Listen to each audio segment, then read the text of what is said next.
PlayStation Drive is starting. While you wait, make sure to like the video, subscribe to the channel, and hit the bell icon on YouTube to be notified of future goodness. If you enjoy our show, we'd love it if you gave us a 5-star review or rating on your podcast service of choice. To continue the conversation, join the Carpool Gaming Discord, where you can find a wholesome community to have a chit-chat with. For some exclusive content, you can also support us on Patreon. And finally, don't forget to check out the Carpool Gaming website for an awesome range of merch. Links to all that and more are in the show notes, but without further ado, let's get revved up for the PlayStation Drive. Whoa!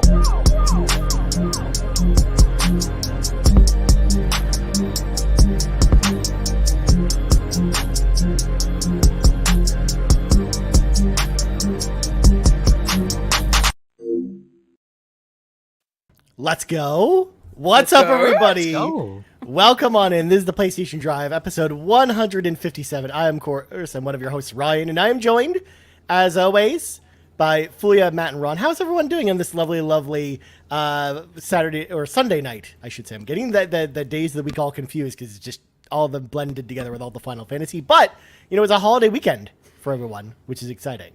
Except for Fulia, I guess. Who had no Monday holidays. morning for Fulia. Mood. Yeah. Monday morning. I am so exhausted. I'm sorry. That sucks. I had a tiring Sunday. Well, but I'm here. I mean, at least today you can relax a bit. You know. Yeah, I got to talk sleep in, thankfully. Mm-hmm. Yeah, exactly. You're here with friends. Ron, how was your 4th of July, man? It was good, man. Yeah. Had some good food. Can't complain. Burgers, hot dogs, chilled. So, no complaints. That sounds really good, actually. Yeah. Yeah. Mm-hmm. Matt, how was your Canada Day? My day was good. Yeah, didn't do too much. Just brought the kids to the local park. It was really hot, and you know, yesterday was supposed to be super hot, and it wasn't hot enough, in my opinion. Took the kids with some other friends to the splash pad, and clouds were coming in. It was windy, like it was just a mess. And then today was too hot, in my opinion. Just can't figure it out. It's all over the place. I was going to say, I went outside not too long before the show was on, Matt, and it was so humid outside. I'm just like, what are we doing here? It felt like I was back in Texas all over again. Oh yeah. Yeah, today was rough. It's just can't figure it out. It's very confusing. Don't know what to wear sometimes. Yeah, exactly. Except for an Xbox Drive shirt. Well, I mean, I'm wearing my Metroid shirt. You know, we're representing all the consoles that are not PlayStation. I told Max it would have been fine if he had worn a Nintendo Drive shirt. I told him an Xbox Drive shirt. He should be ashamed of himself. Appalled. Yeah. Yeah. Proudly wearing it. Of course. Disgusting. Also, to throw it out there, my Canada Day involved playing a lot of Final Fantasy 14, which we'll get into. Yeah, that was basically, and then hearing the fireworks outside. Essentially, that was my Canada Day. It was very exciting. But, anyways, this is the PlayStation Drive, where we talk about PlayStation all the time and not the weather, because this is not a weather podcast. It could be, but it's not. So we should probably get into some housekeeping. Of course, we got new patrons over at patreon.com/carpoolgaming, starting with Kia Savoy, who hops on in at the gold member tier. Of course, the second official tier of the PlayStation Drive, because she got that gold trophy going on. We also got Sakura Sky, who joined in at the exclusive tier, and then Stingray X, who also joined in at the exclusive tier. So shout out to all of our brand new patrons over at patreon.com/carpoolgaming. Of course, we got some awesome good exclusives over there, including the Pants Patreon Podcast for Patrons podcast. I did an episode last week, and then Matt, there was a certain other person who made his debut this week. I wonder who that could be. I'm not sure. I think it's the mayor of Raccoon City. It could have been. It could have been anyone. It could have been you. Could have been you. It was you. Yeah, the correct answer. But it was Matt. me. Yes. I I loved in the Discord this morning just waking up and seeing like all everyone's like positive feedback for you today. It was so cool. It's honestly just so heartwarming for all the questions, you know, and obviously the positive feedback, because it was a very surreal thing, just because, you know, I used to listen. I still listen to Pants episodes, but, you know, just kind of being on the other side of it was just this very surreal moment. Just very, very humble, very grateful for it. So thanks everybody for listening. You're the people's champ. You shouldn't be surprised by this. Yeah. That means a lot, Ron. But I mean, it's going to be the same thing when Ron does his episode too. Because people love Ron. 100%. Yes. Love. Ron's just checking. He's like, you don't even. Ron doesn't even have a watch. What are you looking at? This guy. At least pretend in a better fashion. Jesus. Don't look at a blank wrist and pretend like, what time is it? You know what? You know what excites me most about one day when Ron will eventually agree to be on the Pants Patreon podcast for Patrons podcast is that someone inevitably will ask him to define what the cheek scale is, and then he'll have to do it because he's on a podcast that requires him to answer all the questions. So That's going to be an easy question. Cannot wait. Cannot wait. I mean, Awesome Dave already chimes in here and says, I look forward to Ron's eventual episode if he decides to do it. I will get my questions ready. But we don't try and peer pressure you here, Ron. That never happens. It's all good. Yes, we do. It's all good. I will peer pressure him. Yes, you can say that about yourself, Matt's Ryan. certainly going to at least. Oh my God. I will. That's how him and Matt get that. Matt is just like that. It's all right. It's all right. That's what little brothers do. Exactly. Who's going to do the next Pants episode, and why is it Ron? That's how it's going to roll. That's not how the schedule works. I was going to say, spoiler alert for the next Pants episode. It's not Ron. It's someone else. It's not Ron. Sorry, guys. Yes, Pete will be upset. There's a schedule for a reason. Yeah, exactly. We don't want to mess with that schedule too much. But, speaking of things that are scheduled, segue, y'all have a little bit of time, of course, to catch up with the Carpool Gaming Summer Game Fest merch. Of course, it is coming to an end very soon, or chune, as some people might say. So make sure to get your Poolside Bobby merch now while supplies last. Or not while supplies last. Well, of course, it remains on the site. Of course, we still, Matt, need to replace this picture with the tank top person. Yeah, we still need Matt there. We still do. It's not happening. No. One of these days, we'll get you there. But there you go. So make sure to grab that No. while It's always still next summer. lasts. It's always next summer. Yeah, exactly. Anyways, with all that out of the way, let's grab our 8 tracks, pop them in. It is time for the playlist. Time to talk about the games we played this week. And starting, as always, with Ron. What'd you play? Platinum King? I'm going to just throw that in there right now before you start talking. Well, Marvel Spider-Man 2 got beaten. And what an amazing game that was. I thought the first Spider-Man was an outstanding game. Miles Morales was great. I really did not think that they were going to be able to top those games. I knew it was going to be a great experience, but I was not expecting it to be what it was. They just topped it. Insomniac is just great. That's the only way I can just put it. Those guys, that is the reason why PS5 is still alive. Insomniac is holding that up, and you could just tell those guys are just masters at what they do. Peter Parker was great, but Miles Morales, man, has really grown into a fantastic character. The combat felt even better. The gadgets, actually, I used the gadgets quite a bit this time around. It's just the story was ridiculous. There's so many things I cannot talk about.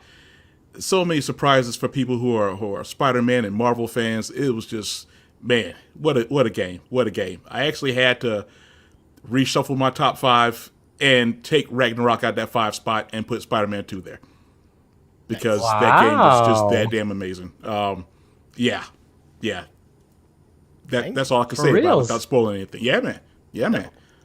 I'm glad you really enjoyed it, man, because like I first of all, it took you forever to get to it, but I'm glad the wheel finally chose it. You finally got to it. But I could tell like you really enjoyed it even before you came on to talk about it because of the fact that you platinumed it in a week. It's just like that's a sign of like a really, really good game, like a game. Well, it helps when you're off. It helps when you're off work.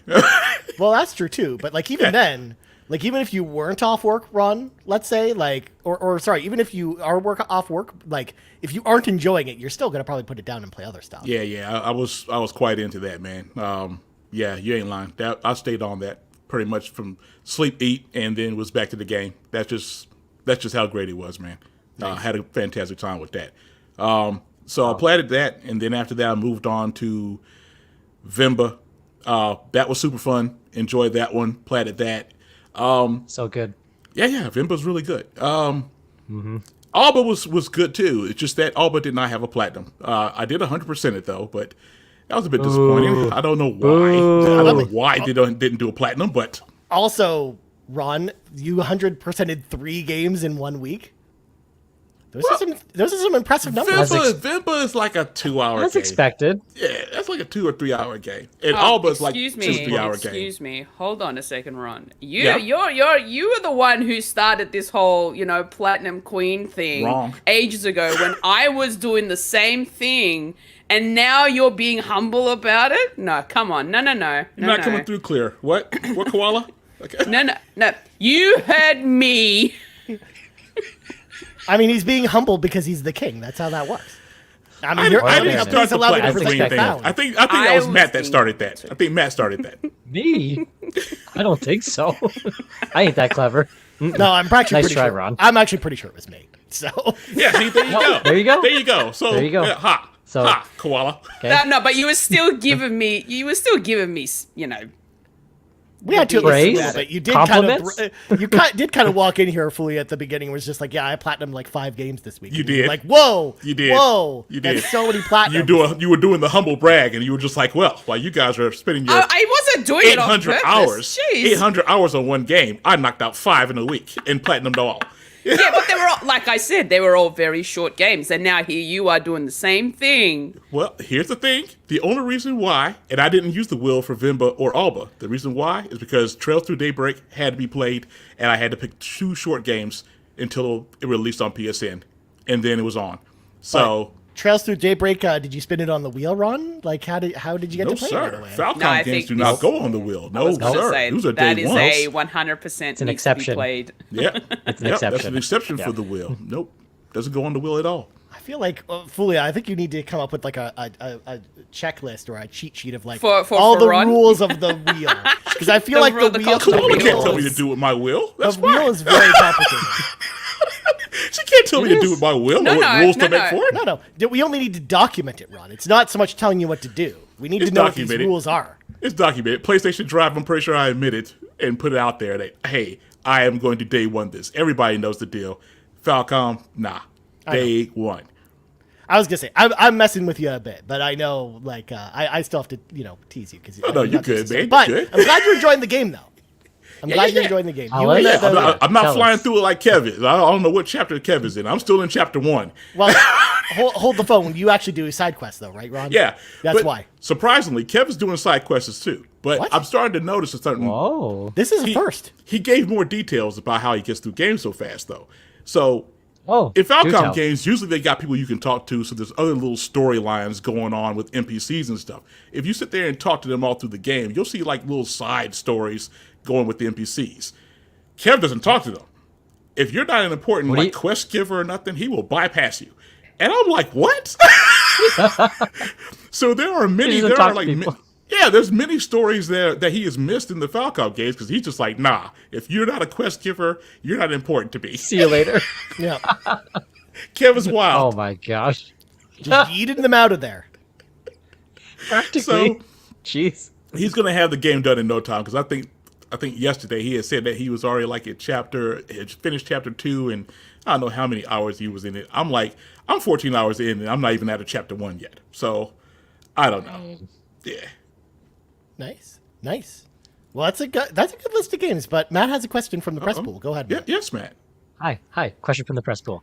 Could you please tell us more about Dingo from Trails Through Daybreak? Why is Dingo such a special character? What are we doing here, Matt? What's going on here? Hold on. The Man, I Falcon Bros. can't sit here and talk about I'm- Dingo without context. And we are not doing that on the show. all the Falcon Bros. I'm not even a Falcon Bro, but all the Falcon Bros know exactly what I'm referring to. Oh yeah, everybody Ron knows knows. about that scene with Dingo. So Kev, I already talked to Kev about it. We laughed about it. Kev said they ain't seen nothing yet. I'm pretty sure Chris and quite a few others, Sky has probably seen it as well. But I cannot mention Dingo. I do not want to spoil it. All right. I'm All right. so Falcon Bros. confused. Yeah, friends. See? You sure you don't want to explain it for Fulia and the PlayStation fans? No. Come on. Falcom Empire, they know what the deal is. If you want to know, go All and right, hang all out on the Carpool Gaming Discord and the PlayStation Yeah. 5 channel. There you go. Then you Matt, guys. well, how about you? What'd you play? I didn't get to play as many games as I would like this week. I did get a chance to wrap up Stray Gods, the role-playing musical, which is for the backtrackers. I mentioned it last week. Absolutely stellar. in terms of production value. It's very impressive for an indie game. Just the music, the art style, the voice acting, like it's like AAA quality. Like it is phenomenal. If you're really into like that Greek god mythology, I think you'll like it. I figured out what the game is after playing it for a bit. It's a visual novel. So you basically get to pick your dialogue options, and that's pretty much it. My criticism for it, especially when I compare it to other visual novels like like To the Moon, Telltale Games, like even like A Life is Strange, there's really not much. There's actually nothing to do in the game in Stray Gods except for dialogue. Like there's no puzzles, there's no walking around. It's just you pick the dialogue and you follow the story. So that's the. And some people don't mind that stuff, but me personally, like, I don't think I need to walk around, but I think I would need just a little bit more engagement. Like, listen, don't throw a bunch of QTEs at me, but like, some easy puzzles just to kind of at least give a break in terms of like the gameplay flow, because it's basically just pick your dialogue, put the controller down, listen to the music, follow along, and it's just like that the whole time. So that's the only thing I didn't like about it, because for me personally, I became a little bit disengaged just because there's nothing to do besides just pick what you get to say. But other than that, excellent story. Your choices have a huge impact. So I still recommend it despite my criticisms. But if somebody was gonna ask me like, yo, what kind of visual novel games you play, this probably wouldn't be my first choice. Might be like top 6 after you play like other ones that I've like thoroughly enjoyed. But other than that, I did get to watch an excellent fan film from the Residents of Evil channel. I shared it on Twitter. I shared it with all the Resident Evil fans. It's called The Keeper's Diary. If you're a Resident Evil fan, you have to watch it. It is probably the best adaptation of Resident Evil that you'll ever see. It's only 20 minutes long, but if you've played Resident Evil 1 and you're familiar with The Keeper's Diary, it's basically about it's like a journal from this guy who's becoming a zombie, but they've kind of turned it into like this mini film.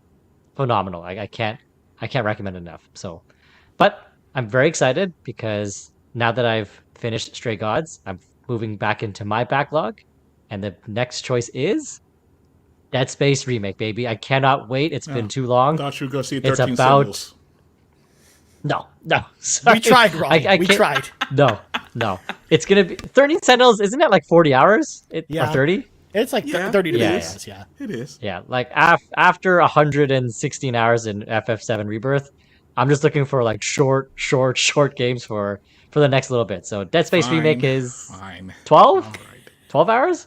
Parasite something Eve like is that. like 5? Yeah. So I need a break. I just want to How many feel like I've short games accomplished do something. you have, though? I got quite a few. Don't worry. I got I quite a mean, few. Ron, Parasite Eve is sitting right there, waiting to Parasite be played. Eve's next. Ryan, you Yep, keep bringing Parasite it Eve up is to him. next. Even I have sat there and said, yes, you should play this, and he just keeps going right around it. No. He told us that Dead Space would be first. Did he? Dead Space Remake. He was being upset. He Then was being Parasite upfront Eve. about it. Yeah. Yeah. Yeah. It'll be I'm right just after. reminding I him am that it's looking still forward to it. there, waiting for him. And it's short. It shall be We'll played. see next Yeah. week. We'll see. You think I can finish Dead Space Remake in a week? I'll try. Yeah, I think so. I think I can. Yeah. I'll try. I'll do my best. It's You've played it not before, going so for the you know how to handle it. true, and I'm not going for. I'm playing on Xbox. So it's not like I'm going for the 1,000 Oh, gamer square. Just disgusting. Ron, it's on Game Pass. I was okay? just about to say, Ron, it's the Game Pass factor. That plays into it a little bit. It's free 99. That's fine. Enjoy your game score. Oh yeah. I mean, I will just enjoy the game. All right, that's Yeah. it. And then Parasite Eve, which is on PlayStation 3 or for PS1. That's right. yeah. Yeah, you can play it on PS3 or a Vita if you've got a Vita lying around somewhere. I wish. I Yeah. wish. Nice. All right, Fulia, what'd you play?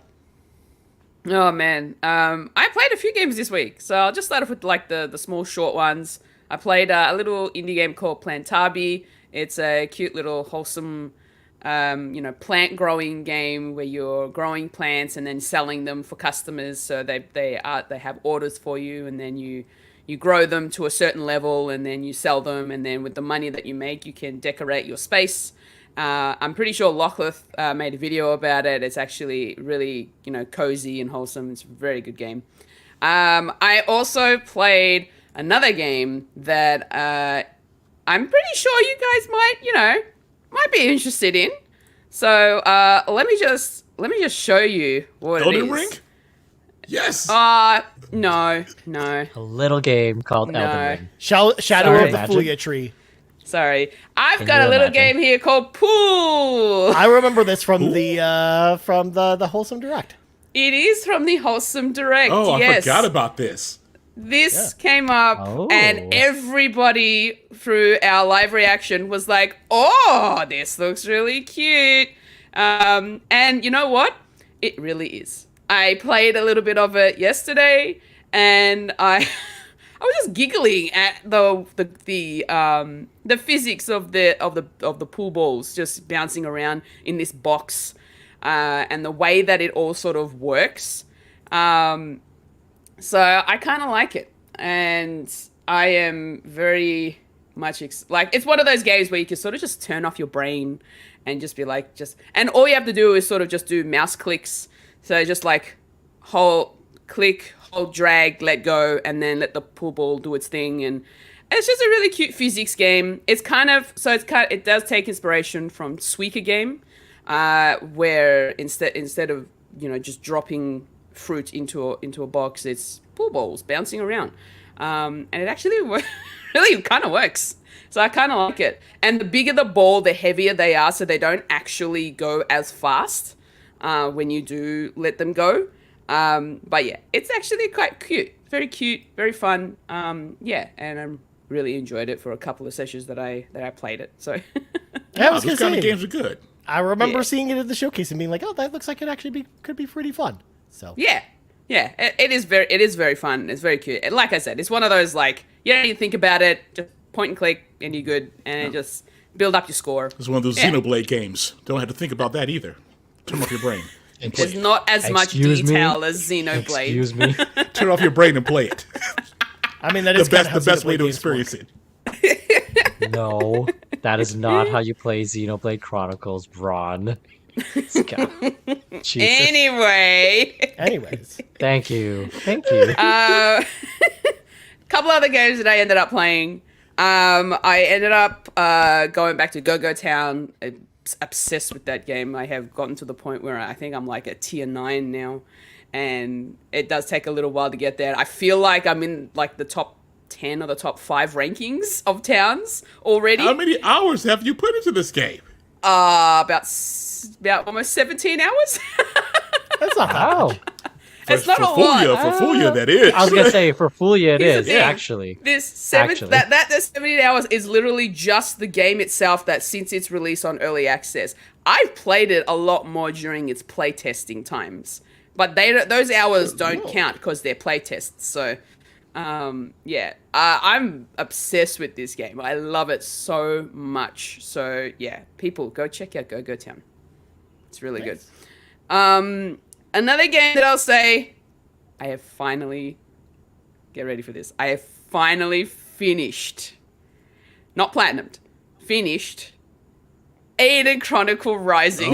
Let's go. It's over. Oh, It took a It's whole done. 2 years. It took a 2 years. nicely done. Wait, like we're in some kind of parallel universe. You're finished that, Matt's finished Final Fantasy VII Rebirth. Like, what's My going God. on with This, that? this is I- weird. Yeah. Finally Finally decided I needed to get this out of the way and just finish it. I knew I was pretty close to the end of the story for the game, so I was like, you know what? Let me just check what chapter I'm up to and see how many more chapters are left. And it didn't actually have very many. I think there was like maybe 5 chapters left before the final boss.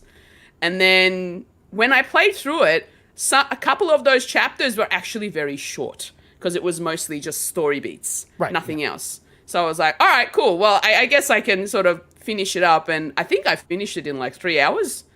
Just like that, whatever I had left over, that final boss battle, holy crap. Oh, do But tell. you handled it, though. You handled it. Do tell. Oh my goodness. Do tell. I'm glad I didn't die, but I've managed to beat it first go. But I definitely needed to have a lot of potions on me in order to beat it, because that thing dealt some hard damage. See, it's getting you prep for Elden Ring. So you Nope. might as well go ahead and Nope. just go. Is it? Come on. Come on. Is it really? Is it really? A lot of for, potions. A lot of Elden potions, and the boss hit hard. There you go. Fully over here No, no, prepping it's like for an Shadow of oversimplification. the Fulia tree over here. Yeah, You know? there you go.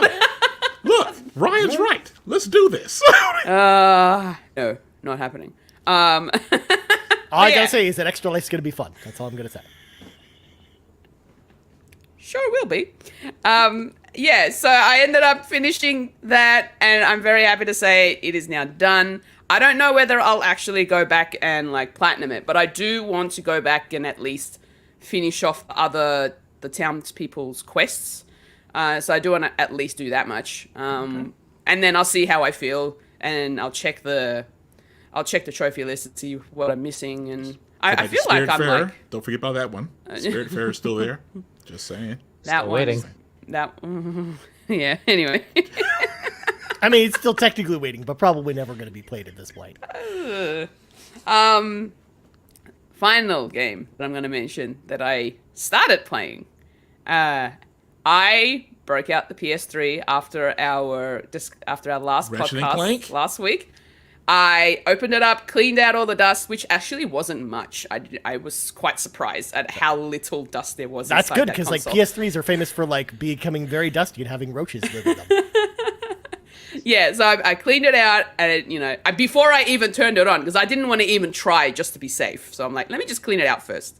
Cleaned it out, put it back together, switched it on, and I went in. I had to do all the sign-ins. I had to try because I had two PS3 DualShock 3s.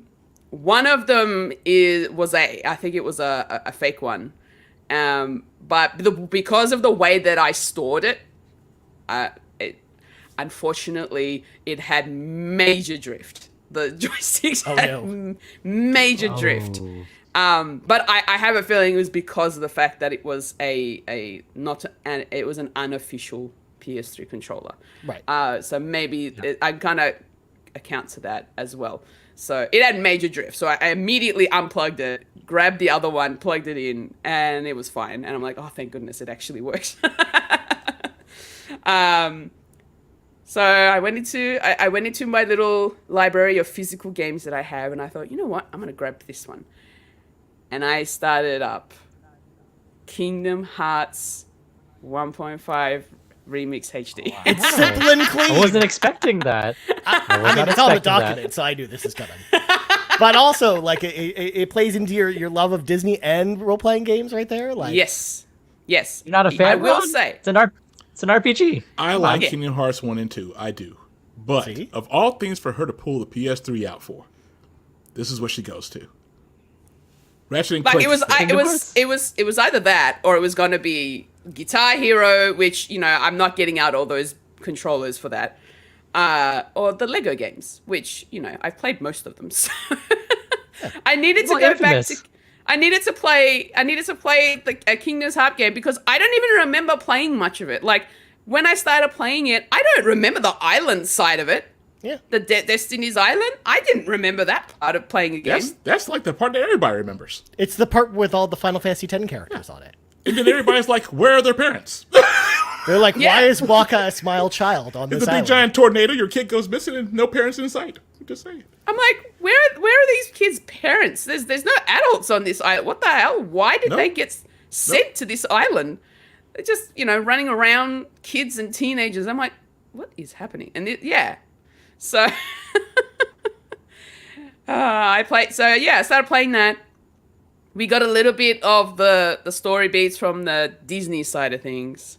Found out Mickey went on an adventure, or King Mickey, I should say.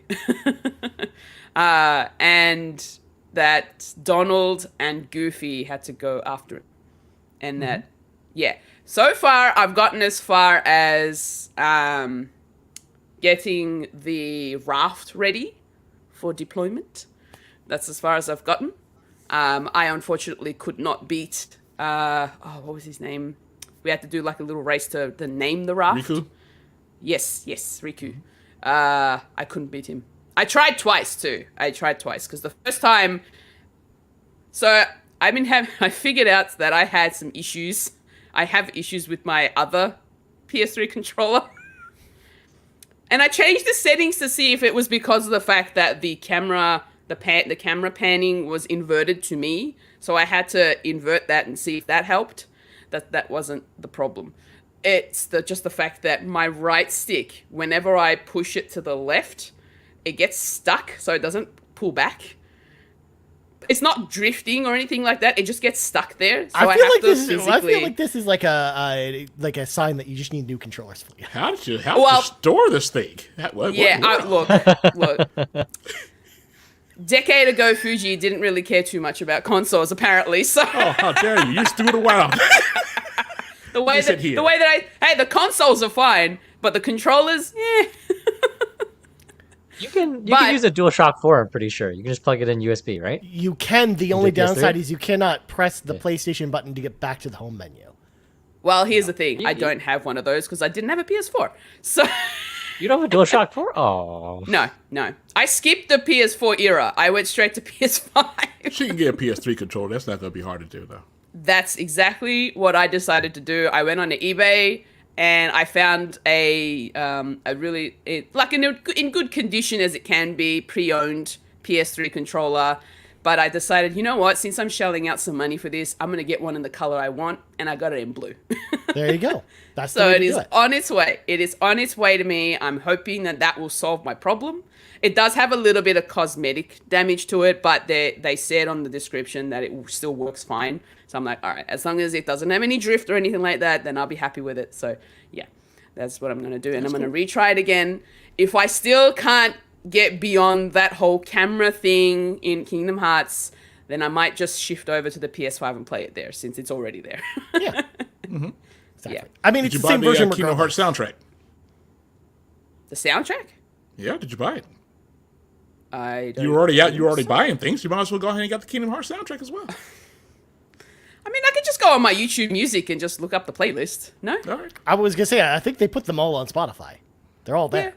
I don't know. When I played Kingdom Hearts 1, we bought the soundtrack. We didn't have all those doodads. And, well, again, that was a different era, Ron. You're like old, 20 years okay? ago We get something. it. Jeez. we didn't have YouTube playlists. Well, la-di-da, Ron. Well, la-di-da. Yeah.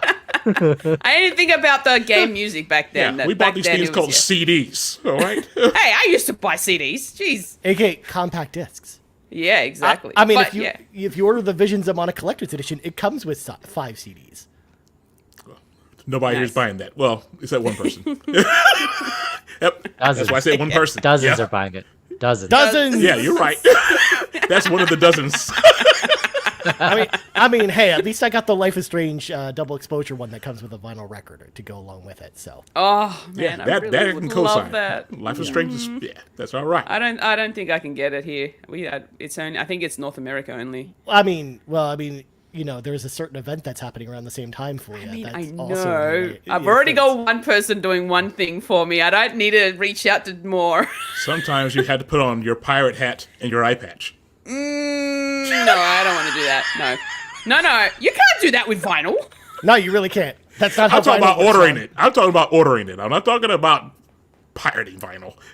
What address am I going to send it to? We'll talk later. I'll help you. We'll get this handled. Maybe. Good God. Thank you. But I'm glad you're playing Kingdom Hearts fully. I'm excited to hear what you think about it when your controller finally works.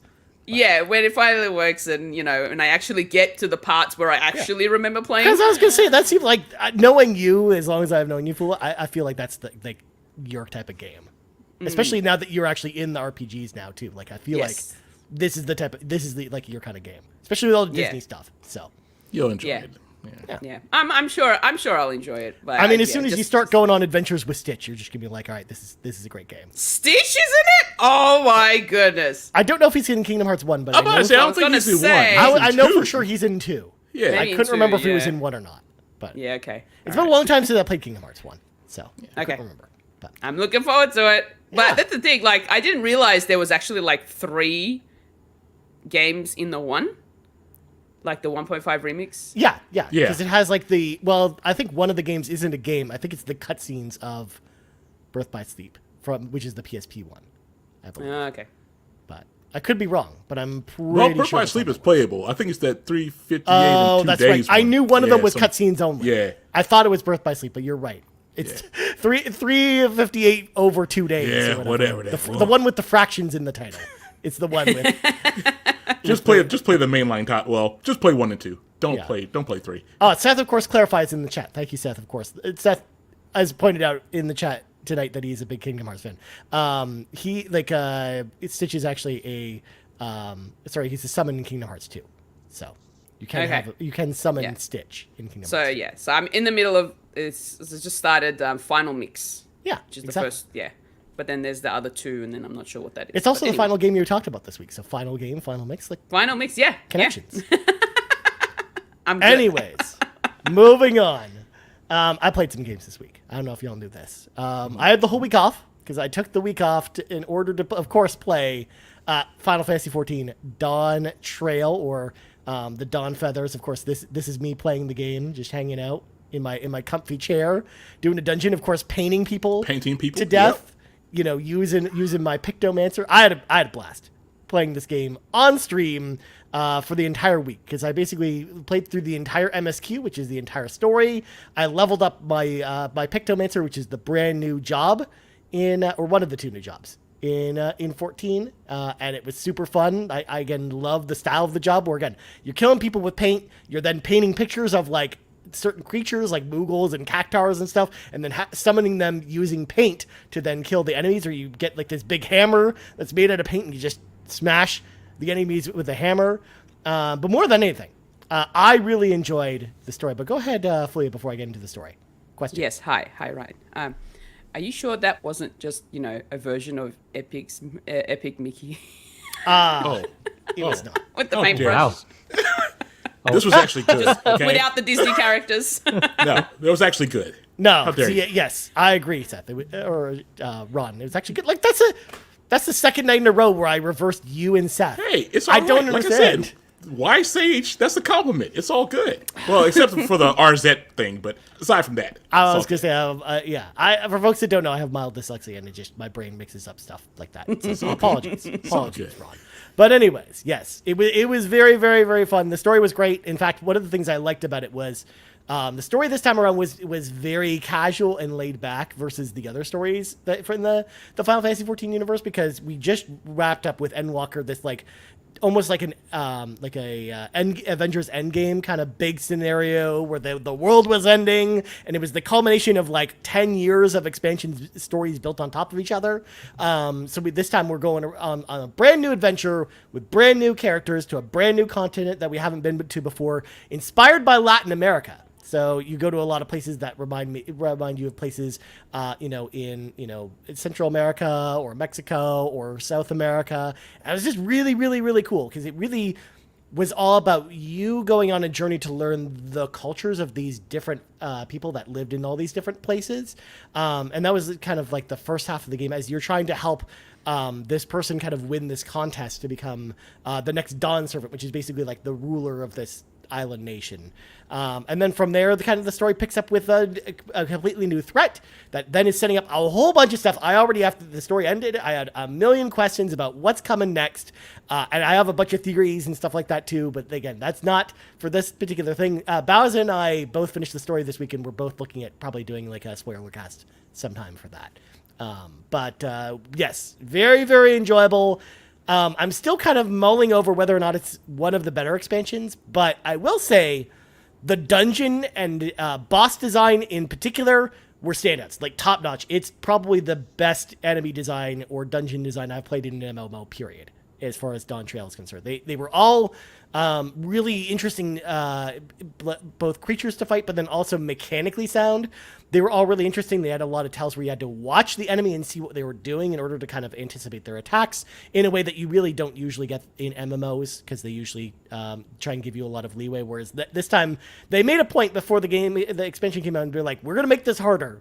We're going to give you more rewards to make it worth your while, but it's going to be harder because we hear your feedback that you want to make the game more difficult to play, or just be more challenging. So I really, really enjoyed that they went there with a lot of the encounters this time around. I can't wait to see what comes next, because there's going to be a ton of DLC that's already announced that's coming. That's all part of your subscription. So I'll be talking about this more in the weeks and months to come. But the story was fantastic. I really, really enjoyed it, and I'm so glad I took the time to play it on stream this week because it was so fun, and it was so fun just people to hanging out and watching me play. So there you go. So next up, I played The First Descendant, which came out this week. Of course, this is actually a free-to-play third-person shooter. Very, very similar to Destiny. It's a looter shooter, but what kind of separates it from something like Destiny is that you play as you pick as a pre-made character, a pre-made descendant, as it were. And in the free-to-play version, you have 3 descendants to choose from. There's basically like a tanky one, there's like a very attack-heavy one, and then there's one that controls ice magic and is basically like a tactical kind of character.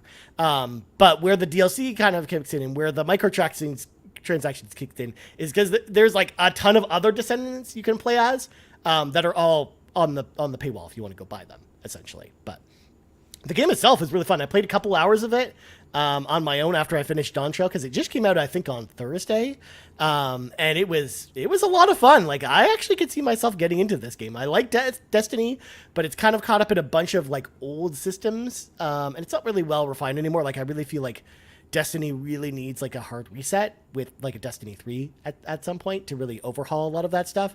No, that too, but it's so hard to jump into Destiny now where it's like, I have no idea where to even begin with a lot of that stuff there. Like, they don't make it very easy for new players to jump in. Whereas First Descendant, it's brand new and it's actually pretty fun. Also, it's a gorgeous game. Like, the cutscenes are beautiful, and it's got like a cool story where humanity was fighting against these aliens that came to Earth, and they lost the war, so they became servants to them until like another power appeared, and now the humans and the aliens are kind of teaming up together to kind of fight this new threat.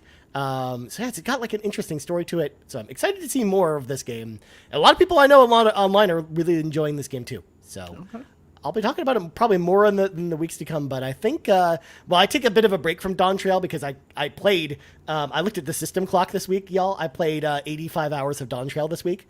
So I kind of need half of that was on stream, wasn't it? Yeah, only half of that was on stream. Yeah. So I kind of needed something else to play. Understandable. Yeah, so I played that, but then also the same day, we got the release of Zenless Zone Zero, the new game from Mihovo's, that the same people who make the Genshin Impact and Honkai Star Rail, and this is like an action RPG, but it's got this like almost like the same kind of vibe as something like Jet Set Radio in a way, where it's kind of like this like futuristic kind of game, but it's all based around like music and hip hop and stuff like that. Like, it's a cool game too, and this is another one that's also free to play. And it's also kind of like The First Descendant, but it's got the gacha system where you basically spin a wheel, and basically the wheel determines whether or not you get a new character, and if so, what that new character is. So you don't get to just buy the characters outright. But oh my gosh, there's a Cult of the Wheel in a game. Well, that's kind of how all their games. Hoyoverse rolls like that, but yeah. I I want to play that, but I know better. I don't want to get into the microtransactions are very similar to like a free to play mobile games one. Yes, yeah. Of course, Seth chiming in with the chat that they call it Triple Z because it puts you to sleep. I mean, Seth. Jesus. Wow. No, if anything, I actually think that this is the one of their 3 games that I was like, I played the first like couple hours of it. And I'm like, I was actually really digging it because like Genshin Impact, I played it for a bit, couldn't really get into it, and then Honkai Star Rail I liked, but just after getting my like 8 hours of Podcraft wiped, I was like, well, I'm never going back to this game again. But Zenless Zone Zero, I think, is actually a pretty fun action RPG, and it's cool because like you have like a party of 4 different characters, and they do like as you go for like your finishing move with one character, you'll then switch to a different character in your party that'll then do a big move themselves, and then you take control of them, and you're kind of switching between all your party members on the fly during big battles. So it's a kind of a refreshing experience and kind of fun. So. I don't know how much I'm going to stick with it, but I do think it's a fun game.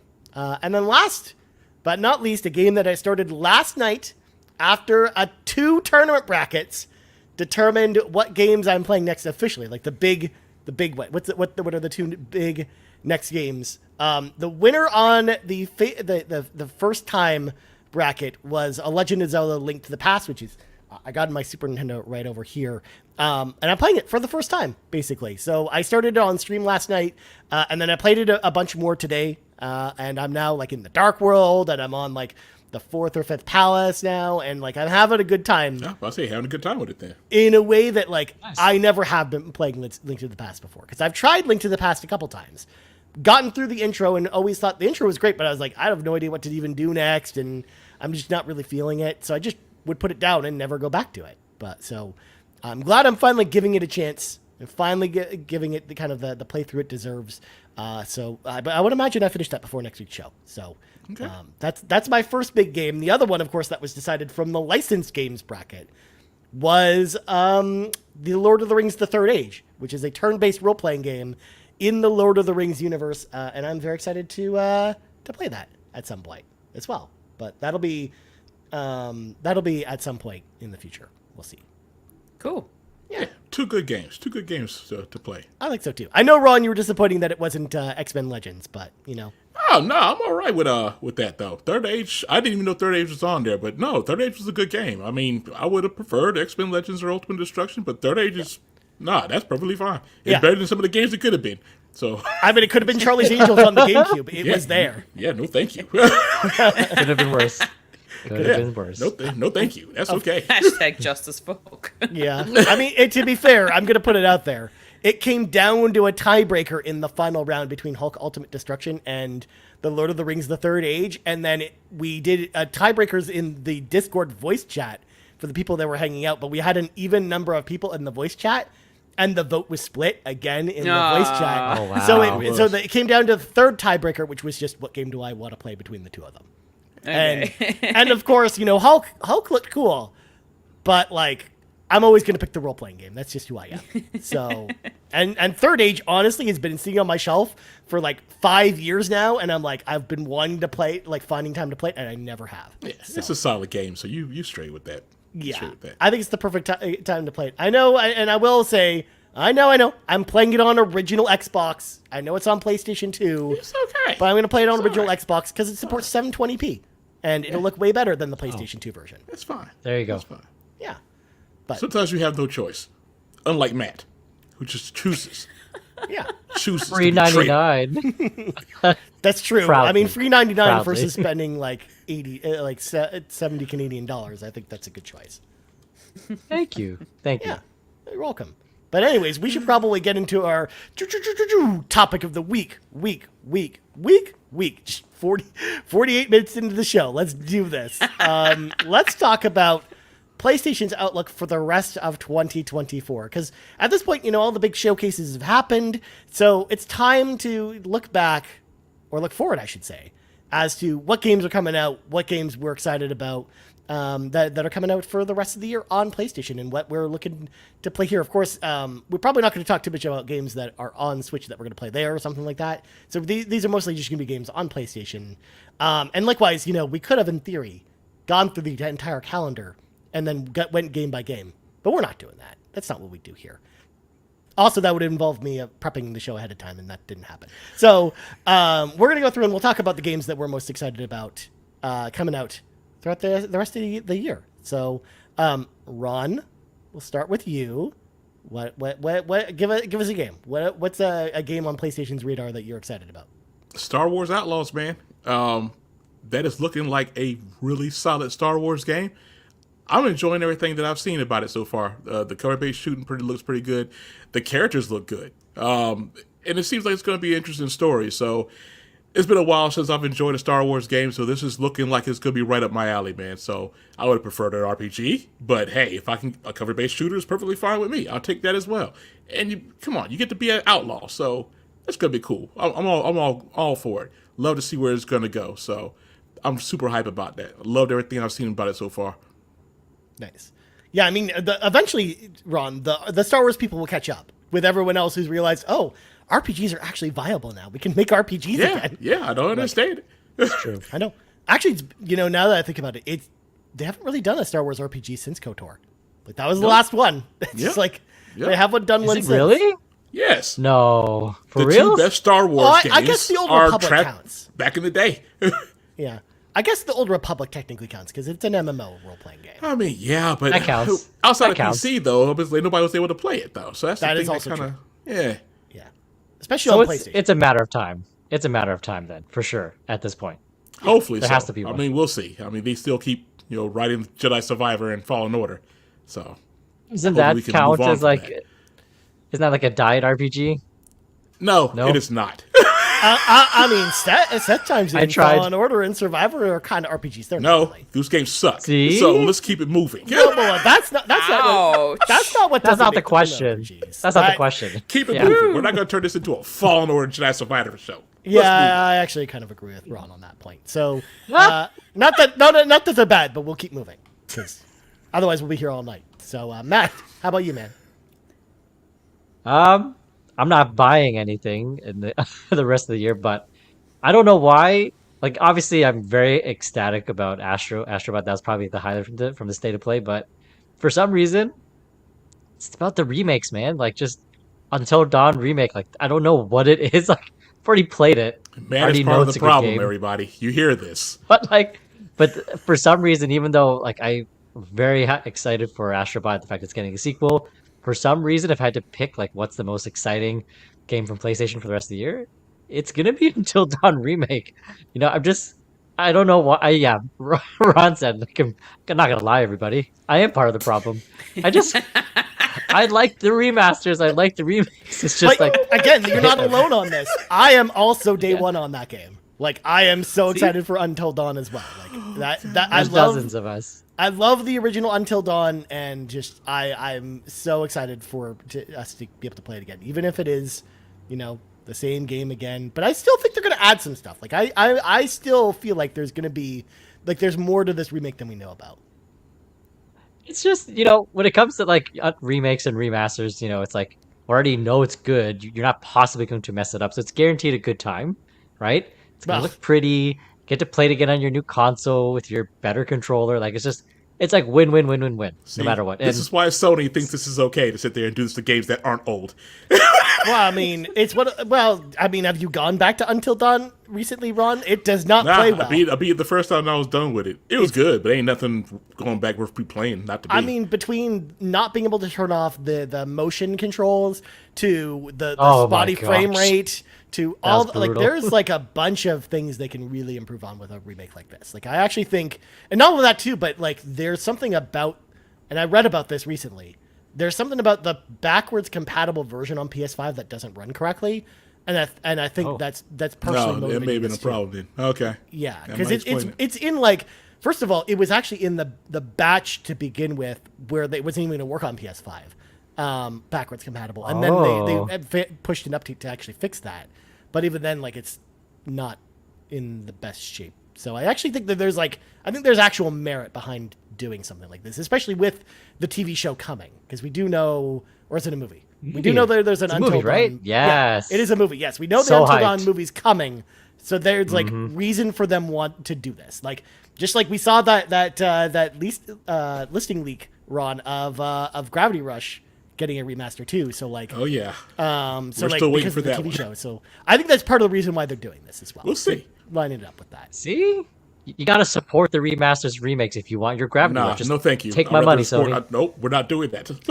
Well, I mean, I don't know how excited I'd we rather are. have new games. Thanks. Ron, I was gonna say I don't know how excited we are about live action Gravity Rush as a movie, anyways. From what I saw of it, no, thank you. That's gonna be something. I mean, I'm excited to play Gravity Rush again, but that's, Yeah, I enjoyed Gravity Rush, but yeah, it's gonna be something. Fulia, I'm glad we left this one for you because I already know what your first pick is. So go ahead and tell us. Well, yeah, of course I'm excited for Astrobot. Everybody knows what that's going to be. Yeah, Everyone's It's excited like for that one. it's good. the cutest platformer that's ever coming to PlayStation.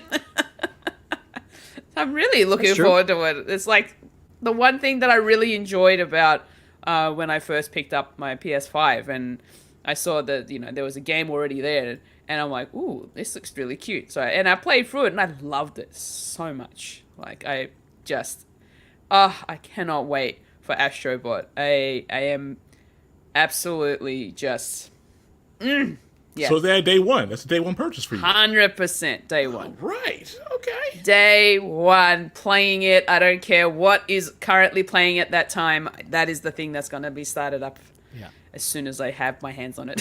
Going for the platinum then? Going for the platinum? I'm going to do my best. Yeah. We'll see what the trophy list is like. And if it's doable, then I will definitely go for the platinum. I feel like, Fulia, we need to talk after the show because maybe we need to do science or something when it comes up. Because I am also day one on Astrobot. I even have pre-ordered the version with the plush, the Astrobot plush. I wish we had that kind of pre-order bonus. We don't have that here. Now, to be fair, it wasn't a pre-order bonus, but it was a pre-order combo where you got to pre-order it for $1 more, and it came with the plush. We don't get that at all. Yeah, we don't have that option. I'm very jelly, but you know, I'm really looking forward to playing it.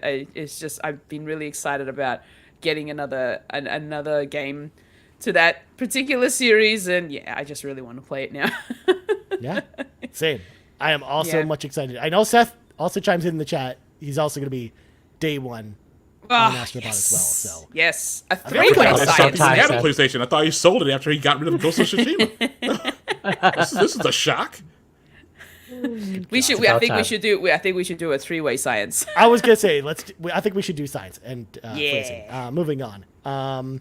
We should. I want to talk about another PlayStation exclusive, not made by Sony though, made by another company, coming to PlayStation exclusively this fall and PC. It's a horror game, survival horror game. Silent Hill 2 remake coming out this October. I keep forgetting about that. Just in time for Halloween. I love Silent Hill 2. Come on. Between Silent Hill 2 and Silent Hill 3 are two of my favorite all-time games. So I am so excited that we're getting a remake of Silent Hill 2. Yes, it's being made by Bloober Team.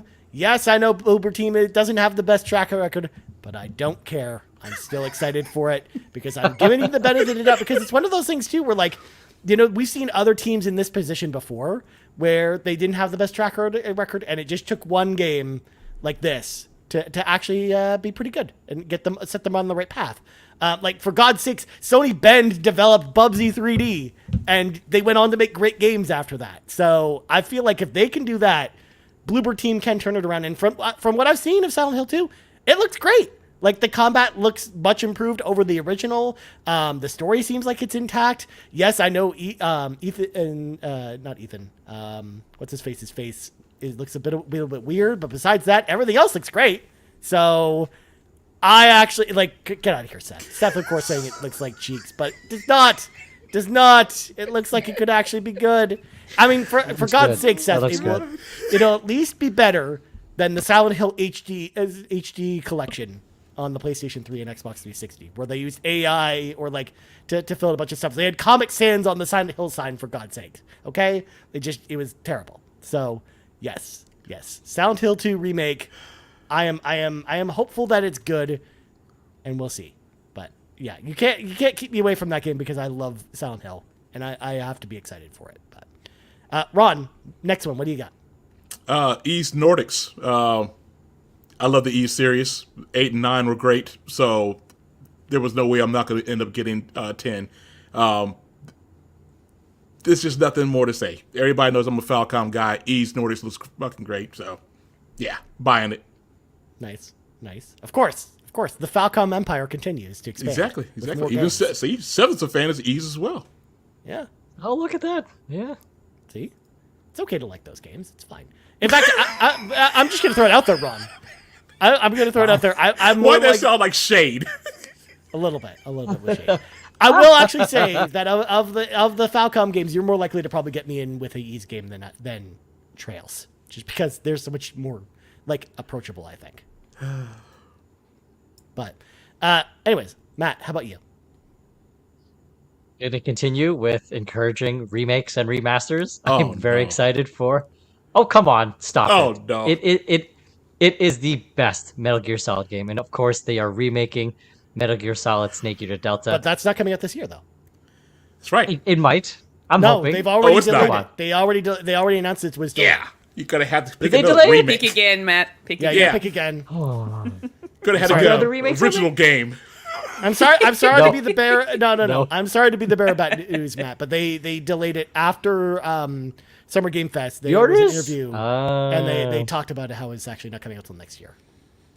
That's too bad. right. Well, That's right. then I'll just buy 2 copies of Until Dawn remake. Then that's what I'm excited for. Okay. Yep. That's Nothing it. else? Can't wait.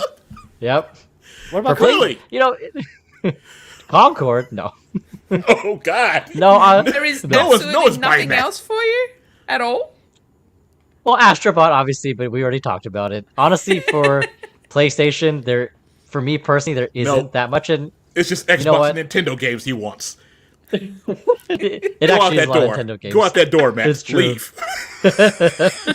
But PlayStation did set the tone. Like they did mention like months ago that that there's not going to be any big first party titles coming in 2024. So they kind of did set the bar for it. So when I saw the state of play, I kind of was expecting what we got, and what I can see for 2024, it's exactly what they set for. But it is kind of disappointing when you do kind of compare it, especially after the Nintendo Direct and especially the Xbox Showcase. But you know what? We saw what happened with Sony when they doubled down on all their multiplayer live service games, and then they pivoted. So it's expected. It's disappointing, but it's expected, right? There's no way that they could pivot all of a sudden just give us, Ghost of They Tsushima braced 2 you for it. They in told you. 2024. They told you nothing big Yeah. was coming. It was going to be a third party. Yeah. So, pretty much lifting year. Well, I was gonna say, yeah, like that's 100%. the thing. Lots of third-party games Yeah. coming this year. Seth, of course, mentions in the chat one that we'll talk about later, which is a first-party game. But I will say, Matt, there's one that I think you're probably going to be interested in that is coming to PlayStation. tell? Dead Rising Deluxe Remaster. Are you excited for that? I mean, that I game's wish so you didn't good. mention that. I wish you didn't mention that because it's very tempting to break my rule for that because I love Dead. I love that game. I love that game so much. And I saw the trailer. It's a remake, right? Obviously. Yeah. And I saw it's a big leap. Like it looks so good. Like it's very tempting to buy it You again. pick but I the won't. game doesn't mean you Yeah, have to that's what I play mean. it this year. That's what I mean. Pick it. True. I'm not gonna true. pick. Look, No, Star Wars Outlaws isn't going to get played this year, but I'm gonna play it eventually. True. That was a big surprise. I'm very shocked that Capcom is doing that because it kind of came out of nowhere, right? Yeah. Like I don't think anybody No, knew that they were working they on just that. dropped it on Twitter one day, and then Yeah. they showed it at the Capcom showcase that was this week. Yeah. And it's coming And out on like a full-blown September remake. 19th, so it's like very soon. Yeah. Now, see, That- that's a remake. I can get behind. That's fine. Just like Until Dawn, right? Nope. Yeah, All the remakes. I my freaking love money. Dead Rising. I'm so excited for it. So I'm glad you're excited. It looks too, so good. Matt. Even though you'll probably wait till next year to play it, I am excited that you're excited. It's literally mindless fun, and it literally is, and that's the point of it, right? But it's just so gratifying, like coming up with the different weapons you can make, and who you're gonna save. Like, oh no, I have to wait. I will wait. Yeah. 2025. Nice. Oh, All right, Fulia, hit us with another one. Okay, so I'm pretty new to the Life is Strange games, but I am very much looking forward to playing Life is Strange Double Exposure. Yeah. That was That's coming out in October, and oh my goodness, like it looks really cool. The story, I love the fact that they're continuing the story from Max. I still need to go play Before the Storm, to be honest. And I know that one's been, highly regarded as a really good story as well. the best one in my opinion. Yeah, so I definitely am looking forward to playing Double Exposure. I just kind of wish we had better freaking, pre-order bonuses or special collector's editions that we don't really get to have here. It's really annoying, but yeah, I'm really looking forward to going back into the world of Life is Strange again. Yeah, especially with Max too coming back. Like I'm really excited Yeah. that she's coming back as like Yeah. the main character this time around. you know? Yeah, definitely. Yeah. All right. Well, my next one is one that I gotta bring up myself because otherwise no one else will. Even though I think one of the listener questions said it. Visions of Mana. It's out next month. I love the Mana series. I know, Ron, get out of here before I meet you. I love the Mana games. I know Garrett and I both really enjoyed them. We talk about them a lot on the RPG Cave. And Visions of Mana looks fantastic. So I'm very excited for it. It made number 6 on my most anticipated games of 2024 list. I'm very, very excited for that game to come out as well. So yes, just had to give it a shout out here because I'll be talking about it a lot more on RPG Cave probably next month. So yes. It looked very promising. Like I think even if y'all didn't like Trials of Mana, I think like this game is going to actually be pretty good. But anyways, Ron, give us your final pick, man. Metaphor Refantasio. There's no way I'm not going to get that eventually at some point. It just looks great. I had to stop watching all the deep dives that Sega and Atlas are doing because I'm sold on it. They don't need to show me anything else. They can show as many story trailers from here until the game comes out. I don't need them. I'm locked in on that, so it's all good. I'm good to go. I was gonna say at this point they've done not one but 2 like 25-minute deep dives on that game with story and stuff. So like they just can't. They have so much to say about it, I guess, before it comes out. I mean, it looks good. Like I said, I don't need to see anything else. I'm straight. I'm straight. Yeah, same. I think it looks pretty cool. So there you go. Matt, did you have the final one before we gonna move past? Yeah. I am a little excited for Lego Horizon Adventures. There More you for go. other people. Like, yeah. Like, I generally like the Lego games, but I wouldn't say I'm like a big fan of them. But, I'm more excited the fact that more people have an opportunity to be exposed to the Horizon Zero Dawn IP. So, and again, it's a good move by Sony that it's on all platforms. It was, highlighted on other showcases as well. Well, So I think it's not really on good all in that platforms, friend. It's not on all of them. It's not on sense. Xbox. Which one is it on? It's only on the consoles that count. Jeez. Oh, wow.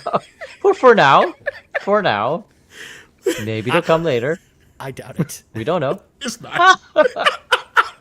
Why would they waste their time? Maybe I want the 1,000 gamer score. Four people are going to buy that. No. It's where it needs to be. PlayStation, Nintendo. There are PC. dozens, Ron. Dozens Dozens of us. Okay? Even Phil and them don't like their own console. Don't do this. No, Don't do this. I'll make a point of it. Please put on Xbox, because that's where I want to play on it for free 99. Bring it to Game Pass as well, please. Oh my god. Somehow. That ain't happening either. No, that's not happening. No, that ain't happening. Sony likes bags of money, but not that much. Yeah, that ain't happening, man. Free 99. I had to try. Cool. So Lego Horizon Adventures looks fun. I agree. That was one I was going to mention, but I figured Fulia might have actually brought it up. So Yeah, I thought she was going to go for that. I was so leaving the took pass on that layup one. for Fulia on this one. But Fulia, go ahead. Do you have one last game to give us? Well, yeah, I was gonna say Lego Horizon. I knew it. That's why I was like, I wasn't saying Good it. game. Shame on you, Matt. Yeah, Sorry. Matt stole my game, but it's fine. I'll just pick up from where he left off. Yeah, Lego Horizon. It just looks like it's going to be a good fun, and it's definitely a great gateway into the actual Horizon series. I feel, especially for me, considering that even though I have the game, I've been very hesitant in jumping in to Zero Dawn, just because of how overwhelming it kind of looks. So in terms of like the actual like gameplay and all that sort of stuff. So I'm hoping that at least the Lego version of it will give me an idea of what to expect in a family-friendly sort of a scenario. But at least that way, then I can sort of get to know the characters and the world itself, and then hopefully that will then make me jump into Zero Dawn after the fact. So yeah, very much looking forward to Lego Horizon Adventures. Nice. Yeah, same. Yeah. I'm really, really stoked for that game. But the last game I want to mention is Assassin's Creed Shadows. I love the Assassin's Creed RPG style games, and it's set in Japan, so like that's a double whammy for me. Like I'm like, perfect. Sign me up. This seems like my dream Assassin's Creed game. Made of course by the same team that made Assassin's Creed Odyssey. So like, yes, please. Like sign me up. I am day one on this one. It's not very often I am day one on an Assassin's Creed game. But boy howdy, Assassin's Creed Shadows is like my game. Like it's basically an Assassin's Creed game made just for me and only me. So, and honestly, I assume lots of other people are excited for it too. But me especially, like I can't wait for that game. It looks so cool. So, also I'm gonna give the shout out, Fleia. I know I'm surprised you didn't mention this one, Fairy Tail 2. I'm excited for Fairy Tail 2 on PlayStation this year. Yeah, 100% I'm excited for that. Yeah, that's also another day one for me. Yeah, that game looks really good too. Like what? I've heard them talk about it several times. I don't know what they it talk is, about but it quite a bit. they're I still excited. don't know what it is. I know they're excited. It's a I just don't turn-based know. role-playing game in the fairy tale universe. It's fine. Yes. Yeah. It's cool. I'm excited It's for so you. good. Yes, Yeah. I'm happy for them. Yes. Yes. Yeah. It's my current background theme at the moment. It's fairy tale. So yeah, I'm very excited that you're excited. Yes. Yeah. Thanks, Rod. I appreciate it. I am a little bit surprised Matt did not mention Black Myth Wukong though, even though we still don't know exactly what it is outside of battling bosses. But It looks hard. No, that's not a game for me. You know that. You know it. that. You know I don't play games that are punishing and hard. Come on. We're talking about you stop play it. Get Elden outta Ring all here. the time. Black As Myth in- Wukong yeah, I does saw- not look hard. Stop it. It looks hard. It looks punishing, like a Souls It has game. it like has Elden that Ring. mood. It has that mood and tone to it. But they've already said this is not a Souls game. They put it out there. They say that. No, we don't do that here. No, not happening. Good God. Anyways, that's what we had to say about what were the games that we're looking forward to this fall. But we should probably get to the listeners, because first of all, the listeners had lots of great answers to this question. So we're going to start with NPC Hoppel. That stands for non-podcast character, by the way, just so you all know. That by the way, that's the RPGK fans. We've determined that they're NPCs, the non-podcast characters. That's the reference. Anyways, I'm most excited for Assassin's Creed Shadows for the second part of the year. Looking forward to hear what y'all's favorites are. So look at that. Not just me excited about this game. I know Seth also mentioned he's excited for Assassin's Creed Shadows too. So next up, Stingray X says, the only main interest I have so far is an Astrobot. Too many games on PlayStation Plus collection to catch up on. Ooh, there are a lot of games on there as well. And then the good sir with a whole bunch of stuff here. Hello, fellow cult members and PlayStation sickos. I don't even know what Yes, that means. good. Yes. The cult I of didn't the realize we little were baby. sickos. I didn't know either. I'm not a cult member. I was going to say, not- 1 out of 4 we're not does cult not members. make us the cult members. Anyway, You're the Exactly. sickos. You're the sickos. That's what he was referring to. I'd rather be a sicko than a cult member. All right. I'll take Hey, it. it's your Proud. loss. It's your loss. We have the best benefits. do you though? I'm still part of the ranch. All right. I got benefits. Oh Don't worry, yeah. I'm Good covered. luck with that. You have a Fed case. I'll come visit you in prison. Anyways, Thank you, Ryan. great topic this week, as I think 2024 could go down as one of the greatest years in gaming history. You know me, Ron. I gotta focus on my beautiful indies. So here's what I'm looking forward to on PlayStation for the rest of 2024. Thank goodness you're here. Demo School. Thank goodness you're here. I don't know if it's actually coming to PlayStation.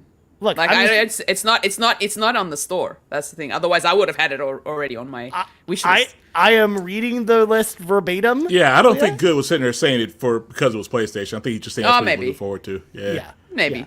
Yeah. Demo School, Crypt Custodian, After Love EP, and the Plucky Squire, of course, in brackets, 2024, Yeah. fingers crossed. God, I wish. I mean, they said it during the Devolver Showcase that it will come out this year, but they don't know when. So, who knows? I'm a little worried about that. It's not Silk Song level, but Yeah. Plucky Squire's kind of disappeared a little bit, so I'm a little worried about that. Yeah. On the non-indie front, of course, big shout out to... sorry, go ahead, Fulia. Sorry, I just wanted to correct myself and say it is actually coming to PlayStation. Oh, well, there you go. I had to do a little goog. It's coming. The Goog. Anyways, on the non-indie front, big shout out to Metaphor, Fantasio, and Visions of Mana. Can't wait to dive into those glorious JRPGs. And of course, Astrobot. 1 out of 2. will 1 be out of 2 bringing the good. heat. Not bad. Get out of here. Wow. Ron's such a hater today. Oh my god, I can't believe it. Afterlove EP, definitely. I am Yeah, very much Afterlove looking EP forward looks to that. good. Yep, Yeah. 100%. The Plucky Squire, oh, please. That one's get been your on my hopes wish up. list for a Don't- very long time. Hope for the best, but prepare for the worst. That Yeah. that is. I don't know, man. Oh, man, come on, give us something. Any info would be great. Even if it is delayed, just tell us. Yeah, it would be nice. Just go ahead and just rip the Band-Aid off now. Yeah, Just say something, anything. at yeah, this I point. know. People are desperate. Anything. Yep.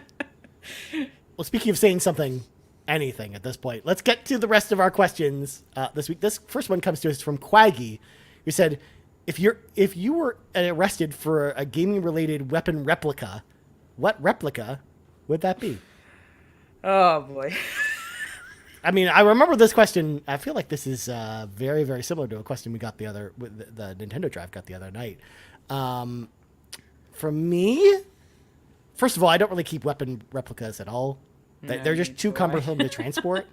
Even with cosplay stuff, like cosplay weapons, like I carried my like Ichigo sword for a while, but I was just like, yeah, I don't really keep weapon replicas. So, but if I did, it would probably be a working replica of Samus's power armor that I could then, use. I'd press a button on my wrist, and then it would just come out, and I'll have like a gun cannon and everything. It'd be great. It'd be cool. Get myself a Chozo suit. It would be pretty sweet. But Fulia, how about you? Do you Go to someone else. I need to do some research. Well, again, we're not saying real ones at this point, but if you I know, replica. but nothing's because coming to mind right now. I don't think actually any of us collect gaming related weapon replicas. No, we don't. No, we don't. But I don't really if I have was going to be anything at the moment. arrested, for one, maybe it'd be a rocket launcher from Resident Evil 2. That'd be one that'd be pretty cool to have. But And would that let me tell rocket you, launcher be an infinite rocket launcher? it has to be infinite, otherwise it's not worth getting. And that's definitely one that would get me arrested for carrying out in the streets. Pretty sure. Nice. Pretty sure. Ron? The Drop in Your Spear from Ragnarok. I love that weapon. So if there's going to be any weapon I get a replica for, it would be that one. And I would definitely get arrested for that. Definitely. Definitely. Yeah. All right, Fulia, you're out of time. All right, fine, whatever. You could just say it's a Keyblade. That's fine. It's good enough. Oh, well, I haven't gotten around to playing with a Keyblade yet, so I don't know what that's going to be like. So I'm going to say Astrobot's little rocket pack. Okay. That's I fine. don't know. Are they the rocket boots? Are I don't think you'd be arrested for that either. A pack? Yeah, you're not going to get arrested. If anything, you'll get a hug. I think it's a pack. Nobody's going to arrest you. Really? Yeah. Me? Yeah, you get photos taken. Yeah. Not arrested. With a rocket backpack? Yes. Yeah. What about the Yes. propulsion, you guys? You're underestimating the amount of propulsion that No one's going to arrest her for that. No. They'll be happy. They'll cheer her on. No. For the spirit of the question, I am honoring Fulia's response there. I'm surprised she ain't saying go with the sword from her man Clive. I don't know about swords. Swords, like, yeah, for me, I mean, they look cool and all that sort of stuff, but it's not my style of weapon. I wouldn't use that. I need something that's going to be quick, and I don't have to get into close proximity. Fulia is not, not an anime sword fighter. That's just not how that works. No. Of course, lots of responses in the chat. Yon32 says a lightsaber. Yeah. Seth Sturgill chiming in saying that you can melt someone's face off with the rocket booster. Rocket. Yep. So. Yep. And then, of course, JB chiming in saying the Keyblade for sure is my answer, but I don't see myself getting arrested for it. I mean, Yeah, JB, you're safe with the Keyblade, bro. and we were like, fine. he might beat someone over the head with that giant key. Who knows? Oh, yes, Seth. I could keep Clive in my pocket as a weapon, but I don't think I'd get arrested for it. Whoa. Whoa. Calm your farm, Respectfully. Fulia. Respectfully. Hold Oh, my on. goodness. Please. Relax your max. That was Seth's response, not mine.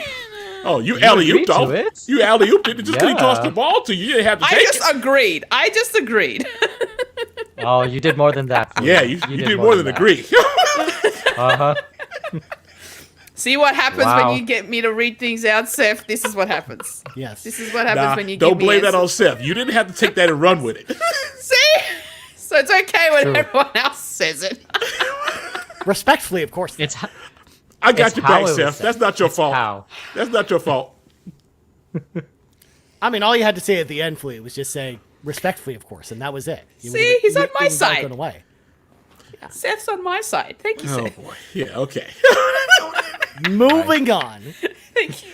We got a question Nintendo fans, stick it from together. Final Fantasy VIII is life. Final Fantasy VIII is love. I Asking love that name. It's so good. with Ryan Turford's banger of a bracket stream last night. When are we going to get a community-driven bracket of PlayStation games to play that we can play the winner together as a community? That's an interesting idea. Final Fantasy VIII is life and Final Fantasy VIII is love. I'm pretty sure that this is just your way of trying to get us to play Final Fantasy VIII. Final but I'm Fantasy not VIII sure. cannot be on the bracket. That is going to be a disclaimer right from the jump. Yeah. It's an interesting idea. We can take it under consideration. Yeah. And Final Fantasy IX. That can't be on there either. What about 10? Final Fantasy 10. Is that better? I could play through that again. I beat it the first time. I could beat that again. I hate that game. So there's hope. I know. I'm about to say, I was waiting for Ryan to chime in, right? I hate that game. Fine. Final Fantasy 11. 11. That's an 11. MMO. It was an MMO, and I don't even know if the servers are still up for that. No, oh, it's still up. Is it? Okay. It still costs $20 a month to play it, Ron. 12 is fine. I have that. I haven't played it yet. Well, not true. I played it back when it came in the PS2, and I didn't really like it, but I'm giving it another chance. I mean, it does play a lot like Xenoblade, so there's that. Probably a better story, though. That's for sure. 100%. Impossible. That's 100%. not hard. What? That's not No. hard to do. Stop it. Yeah. Anyways. Good idea, though. Yeah. Yeah, something to It take into is. consideration. It Good is. idea. Yeah. Yeah. Yeah, I was gonna say, like, after last night's tournament bracket stream, we were like, man, that was really fun. We should do that more often. It was a good time. That was like my first thought after I finished it. So maybe we will. Next up, we got Ryu, who says, outside of Metaphor ReFantasio, I can't really think of other game releases that are coming up that are interesting me. Question for the show, though. From what you've played so far this year, have there been any games that have surprised you this year? Either how good they turned out or how disappointed you were by your expectation? For me, that's a tough one, because, like, I don't think there's one that's really exceeded my expectations or disappointed me, if that makes sense. Like, the games that I played this year have all kind of met the expectations I kind of had for them. So, for me personally, I don't have anything, but I'm curious to know what y'all think. Do we have any takers on this one? I'll take it. I have a surprise and a disappointment. The surprise for me was the Centennial case. I was not expecting that to be a great game. I thought it was just going to be okay, but that really just blew my expectations out the water. Disappointment was Sea of Stars. Good game, but it was nothing what everybody hyped it up to be. So that was a major disappointment for me. How many cheeks again? How many? It's not Cheeks. It might as well be. No? No, you can't have a good game. Every game doesn't have to be a blockbuster 5 or 4.5. It's a 3.5. There's nothing wrong with that. Yeah. Well, it's I'm just like, messing around. It's one of those things like the perfect example of this being Metroid Other M. I had no low expectations going in, and it met exactly those low expectations. So, it wasn't really less or more than what I thought about it. Yeah. It was a game I didn't really enjoy before, and I didn't enjoy it now. So there you go, Matt. I'll play Xenoblade for you. I have very low expectations for that, and I'm pretty sure that will meet my expectations. Oh, what I just thought about. Sure. I talked about it on the show a few weeks back. Contra Operation Galuga. That was a game that when we first saw it at the Switch showcase, I thought it looked terrible because it was the version on Switch that looks awful. But then when the PlayStation version came out and there was a demo for it, I was like, oh, this is actually pretty good. And then when I played the game, it was awesome. So I actually think that that's the one I would pick for, is like the one that actually like exceeded my expectations. Very nice. Very nice. Ooh. But Ron, I do have to point out that my most surprising game of this year was Xenoblade Chronicles 2, because it is my favorite. Oh, yes. Yes, it is the best of the series, Ron. That's right. That's not I was very difficult, surprised Matt. just because... That's not hard. No. And one of the best JRPGs, all right? No, I was very surprised just because of how much I loved 3. And I know that the 2 can be quite divisive, and I know there's certain issues with it, but I was just surprised at how much I enjoyed the story, the characters, and the music. Because, again, it was very divisive. Some people say, the characters are kind of a bit too ham and cheese, and sometimes they are. But in terms of, like, storytelling, I thought it's what it set up at the beginning and went all the way to the end. I thought it was perfect. So I loved it. Seth, you don't like Xenoblade Chronicles 2. Everyone's just ganging up on me. He thinks what? it's Cheeks. No. No. There's dozens of us, all right? Dozens of us that enjoyed that game. And it was a very nice surprise. I can say that it's my favorite from the series. Ron, how many cheeks on the cheek scale is it? It's just half a cheeks. cheek, whole there cheek? is no different scale. It's just cheeks. That's it. Good cheeks. If you're gonna say it's cheeks, it's the good cheeks. Ain't them good cheeks. They ain't. Mm-mm. I was gonna say that isn't that like the antithesis of what cheeks is even all about, Matt? There's good cheeks out there, Rod. There's good cheeks, Yeah, but not in this case. yeah. Fulia, did you have an answer for this one? So for me, I went into Harmony: The Fall of Reverie thinking it was just going to be like your average like story-rich narrative choice-based game, but it really exceeded my expectations so much that I had to platinum it, and that's how much I loved it. I really enjoyed the story of it and the fact that there was so many different options in terms of like outcomes and, you know, consequences and all that sort of stuff. So the choices that we had to make throughout that story was actually really, really interesting. And it also made me really indecisive because I'm like, oh no. And it wasn't even a bad thing that I was indecisive. It was more of a because of the plot points of the actual story, that if you go a certain way, that this is what's going to happen. But if you go this way, this is what's going to happen. So that's kind of where I was quite indecisive. And then I had to make tough choices. So I really did enjoy playing that quite a bit. So that really did surprise me. One that I was a bit disappointed about was Alba, the wildlife adventure. And I was like, this is going to be a really cute and cozy game. And it is. It's a really wholesome, cozy game. But I was just disappointed because of its graphics, I think. Just the way that it ended up. Like, I don't know, Ron, did you end up coming across any kind of like graphical issues when you were playing? I think they patched it up quite a bit by the time I got around to it. I know a lot of people did have problems with it. Now, there was certain times where, you know, it would kind of like if you pressed a button on something and it kind of like the game would kind of freeze for like 2 seconds. And then I ran into that a few times. But aside from that, though, it did all right. But I heard that game was a mess. Yeah, that was my thing. Like, I played it on PC first, and then I thought maybe if I played it on PlayStation, it'll be different. But it was still the same thing, which did really disappoint me a little bit. Because otherwise, like, the actual story of it's actually really cute and wholesome. But it just graphically and just performance-wise, it wasn't the greatest. But then also playing it on PlayStation, I was very, very upset when there was no platinum for it. Yeah, that was a bit offensive.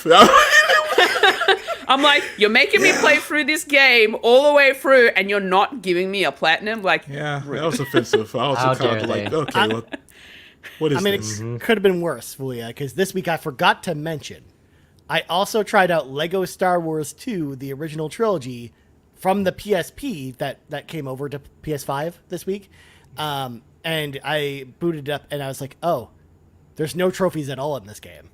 Oh. And I'm like, none. And I'm like, oh, that's even worse. That's even worse than having no platinum. There's just no trophies at all. No trophies. Wow. Yeah. Okay. Yeah. Some of the PSP games that they brought over don't have any trophies at all, and it makes me sad. Ooh.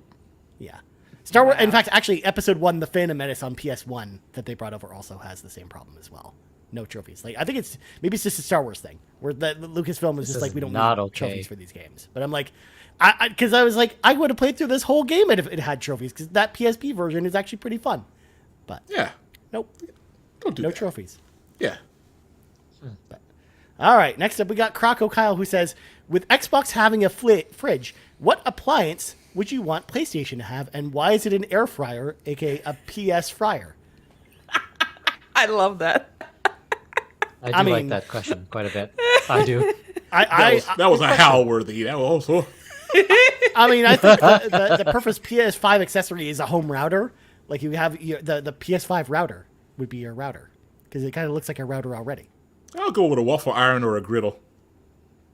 I'm going to have to go with a humidifier, because it's got, like, the vents on the top. Okay, yeah, and it can actually give us the steam and it'll humidify the room. And it's big enough for a decent-sized room. So. It is. I didn't think about the humidifier. That was a good one. Maybe, I don't know, maybe like some sort of water boiler. So when the water boils, a kettle? It actually makes the sound of a trophy. Yeah, something like that. Yeah. Makes the sound of a trophy popping.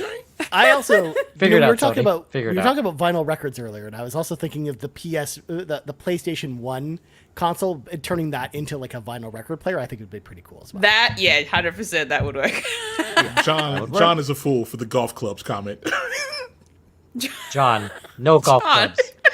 We don't do that here. I'm sorry, I don't see a John soon. in the chat. I see Yawn in the chat. Yawn. Sorry, I don't do that here. Sorry. His name is John.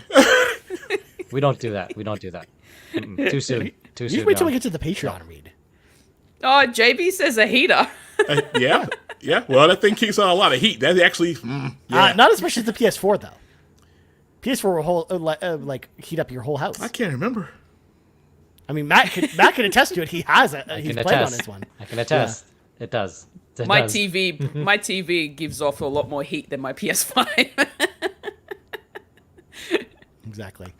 All right. Next question comes to us from Kiku, who says, the game I was looking forward to the most was the Suikoden remaster, but Konami continues to deny me what I'm really looking forward to. So I'm going to say Phantom Brave: The Lost Hero, but it's not out until next year. For games releasing this year, Ys 10 and Metaphor ReFantasio are a given, but I'm also interested in checking out Witchspring R, Card and Shell, I think that's what that is, and Farmagia, of course, the most Italian farm game of all time, Farmagia, and maybe Visions of Mana, Romancing Saga 2, and Dragon Quest 3 HD 2D. That's a lot of games, Kiku. For my question, if you had to choose a game world to retire in, where would you go? I mean, there's only one answer for me. I want to retire in the world of Eorzea, aka the world of Final Fantasy XIV, because it seems like such a cool place to just live in. I want to go live in Gridania. I want to go hang out in the Gold Saucer and spend my retirement savings there. I want to go and take a little airship ride all around all the different places and go visit them. Like, for me, it's the world of Eorzea. But what do y'all think? I would like to retire in Moonglow Bay. It's a fictional place, but that's the actually name of the game. It's a small fishing town in Canada. You have to revitalize it. You know, you can go fishing, you can help rebuild the town. But yeah, I would love to go there, go fishing, sell some fish. Like, yeah, just a nice, peaceful, quiet town away from all the traffic that we get here in the GTA. It's a bit much. Nice. Of course, Kiku points out quickly that of course Eorzea is always on the edge of destruction. Sure, but the Warrior of Light's always going to save the day, so I have nothing to worry about. But what if he doesn't? What if it's the one time that they don't save it? Please, they got the power of paint on their side, Ron. There's no way they're going to fail, okay? They're just going to paint all the world-ending threats to death. I mean, they went to the edge of space and fought a god. Like, they're going to beat anything that comes our way. That's just how that works. I got nothing to worry about. I can just kick back and relax. Just keep painting. Yeah. That's it. Just do this. Oh boy. Yep. Problem solved. Yeah. Well, I'm going to say the world of coffee talk, because I would love to be just like a, chill, laid-back barista, meeting all these really awesome people, sitting all cozy and, making coffee for everyone, doing that latte art. And yeah, it just seems like a really cool vibe, honestly. They said retire. You were doing management stuff and working again. No, see, this is where I don't think... It is. It's a dream job. No, because she can live as one of the NPCs in the world of coffee. I could. That's the difference. If I wasn't the barista, I'd be one of the the NPCs But she said she was that going to be live the there. barista, though. Yeah. Either way, it's still going to be cozy fun. Like, I don't mind, to be honest. Because I get to chat to all these different people that come in, get to know them, maybe help them if they have issues in their life. It's just seems like a really cozy vibe. I don't mind. I like coffee talk. Coffee talk's cool. Coffee Talk is a good game. I don't know Yeah. if I will live it in the world, but they got some issues going on there. They got some issues going on. I mean, like, look, I don't like. You know what? I'm not gonna judge. I will happily be okay with anyone in that world. I mean, it's probably better than living in the worlds of Papers, Please. So at least it's got that going for it.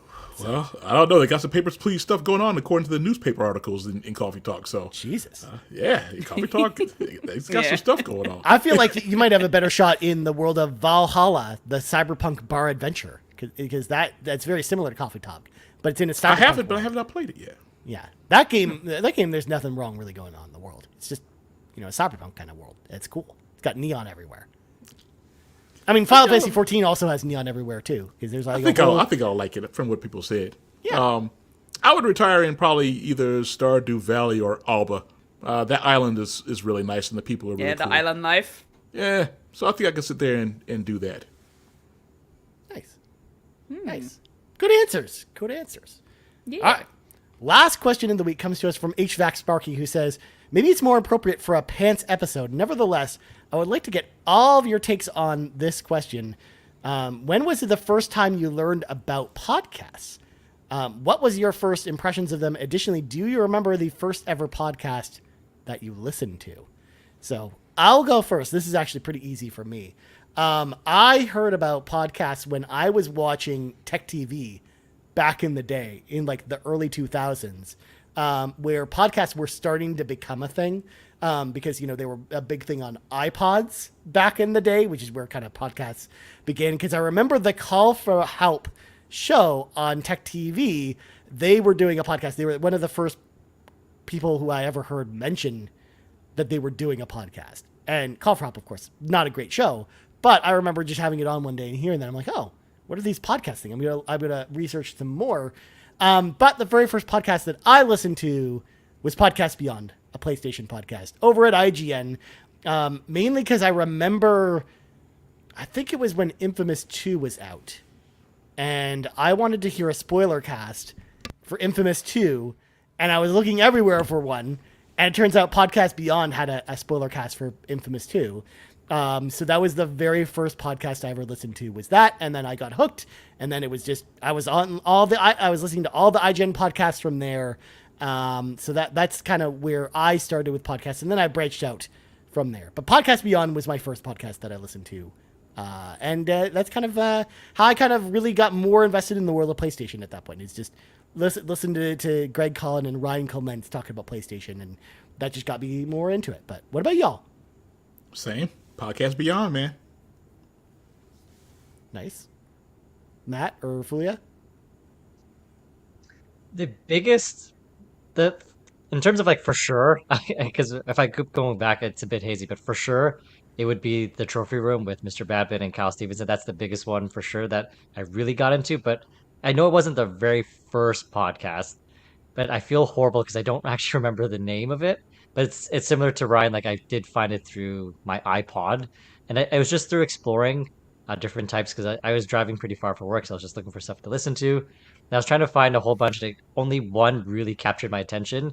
And again, I feel horrible. I don't remember it, but it was about Resident Evil, and I think at that time. I knew it. It was. Did you really know it was about Resident Evil? I knew it was sure? Resident Evil. That's the first thing I was going to ask you. Was it about Resident Evil? Yeah, it was, and it was about. They did a deep dive on Resident Evil 5. I think they spread it out for like 3 or 4 episodes, and I was like, God, I love listening to this stuff. And then they went back and they did all the OG games, but then after that they stopped, I guess, because again, this is like way back when, before they could move on to different format for podcasts. So I guess to them, I guess they felt like they had to stop because like, well, we've covered all the Resident Evil games, we have nothing else to talk about.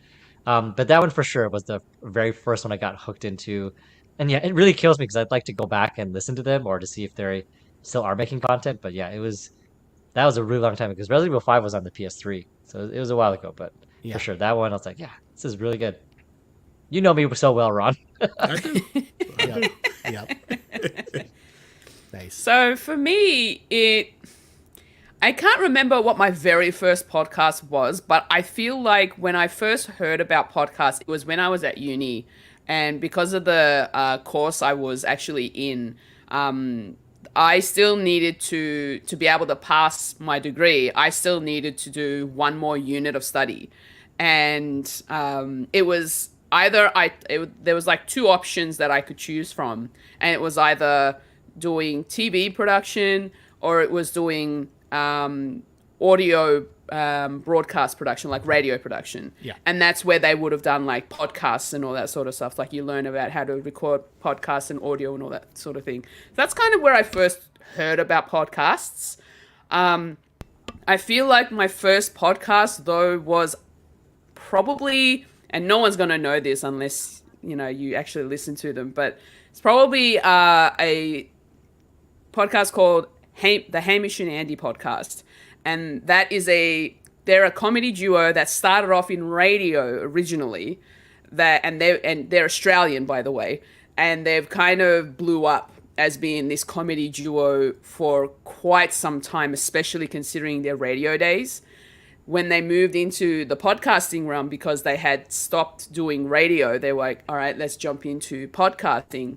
I wanted to keep up with them because I really enjoyed their show back when they were on radio. It was the one thing I wanted to tune into whenever I was driving around in my car.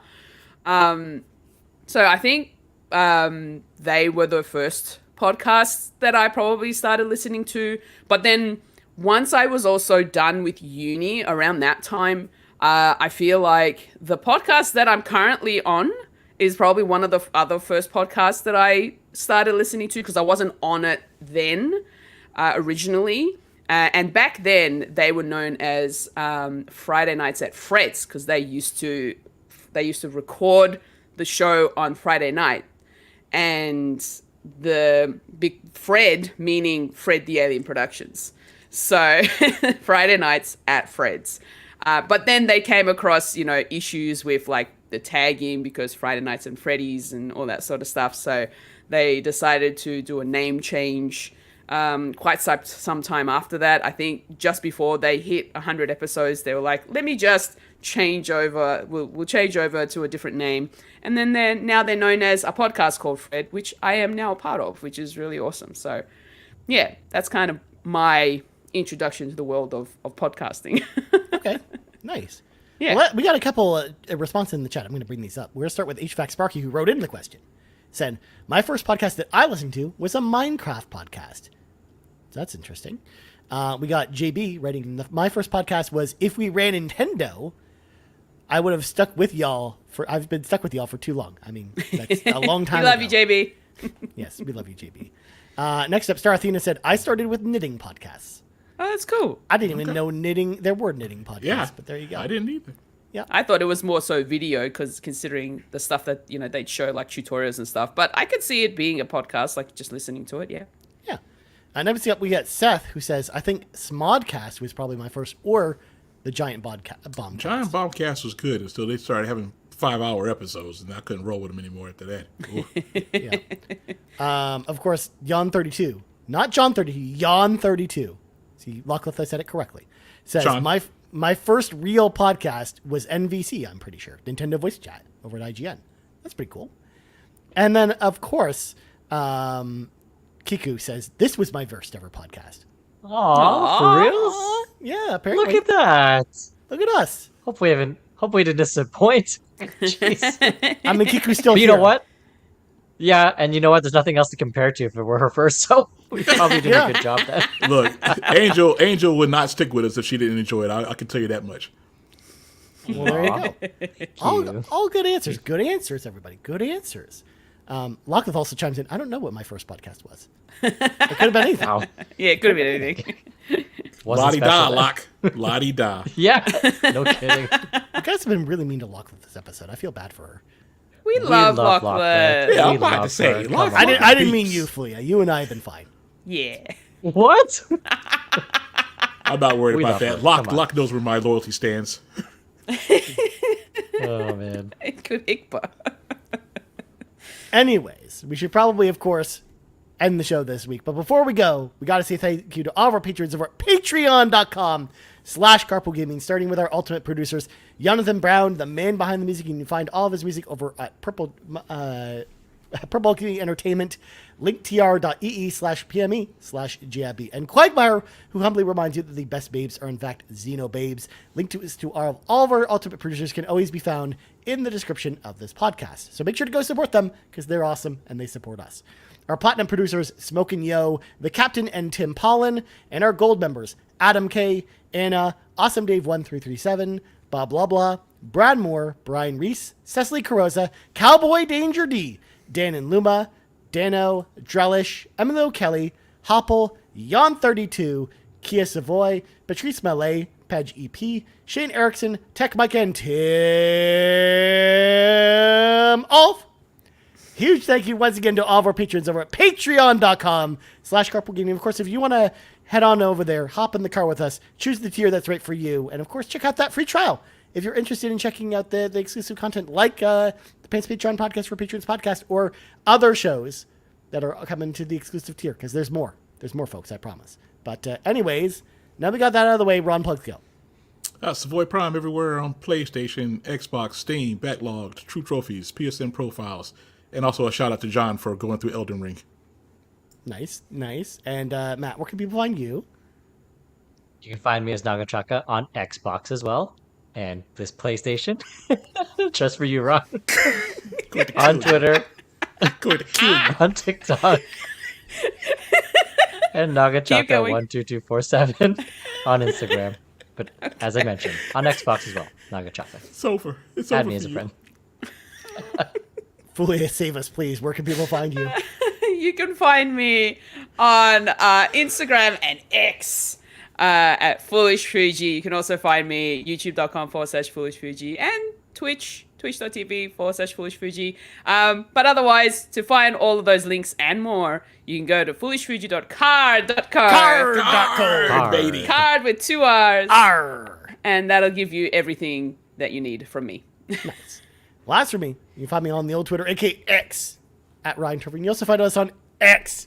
I hit my mic that time. At Carpool Gaming, right here, youtube.com/Carpool Gaming. Of course, twitch.tv/Carpool Gaming Live whenever we do live streams like the one we did last night. And also podcast services around the globe. So, for Fulia, Matt, and Ron, I'm Ryan. This has been episode 157 of the PlayStation Drive. And we're out, everybody. Good night. Adios, friends. See ya! Bye. Thanks for checking out this week's episode of the PlayStation Drive. Now, before you drive off, please make sure to like and subscribe on YouTube and follow us at Carpool Gaming on socials. Don't forget to check out our awesome merch on carpoolgaming.com, and you can also support the show on Patreon at patreon.com/carpoolgaming, where you'll unlock all kinds of